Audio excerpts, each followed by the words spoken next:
বিশ্বের সবচেয়ে বড় তেলের খনি কি তবে যুক্তরাষ্ট্রের দখলে চলে যাচ্ছে, নাকি মাদক বিরোধী অভিযানের আড়ালে চলছে এক গভীর ষড়যন্ত্র? ভেনেজুয়েলার প্রেসিডেন্ট নিকোলাস মাদুরো সরাসরি যুক্তরাষ্ট্রকে চোর এবং জলদস্যু বলে আখ্যা দিয়েছেন। তার দাবি, মাদক পাচার দমনের অজুহাত দেখে আমেরিকা মূলত ক্যারিবিয়ান সাগরে যুদ্ধজাহাজ ও সৈন্য পাঠাচ্ছে ভেনেজুয়েলার বিশাল তেল ও খনিজ সম্পদ লুট করার উদ্দেশ্যে।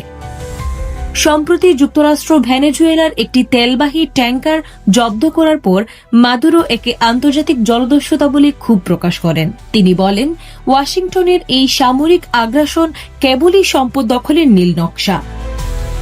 যদিও যুক্তরাষ্ট্র সব অভিযোগ উড়িয়ে দিয়ে বলছে, তাদের এই কঠোর অবস্থান কেবল মাদক ও মাদুরো সরকারের দুর্নীতির বিরুদ্ধে। কিন্তু তেলের ওপর নজর কি সত্যিই নেই? আন্তর্জাতিক রাজনীতির এই উত্তপ্ত পরিস্থিতিতে আসলে কার দাবি সত্য? আমেরিকার মাদক নির্মূল অভিযান নাকি মাদুরোর তেল চুরির অভিযোগ? আপনার মতামত কি? কমেন্টে অবশ্যই জানান।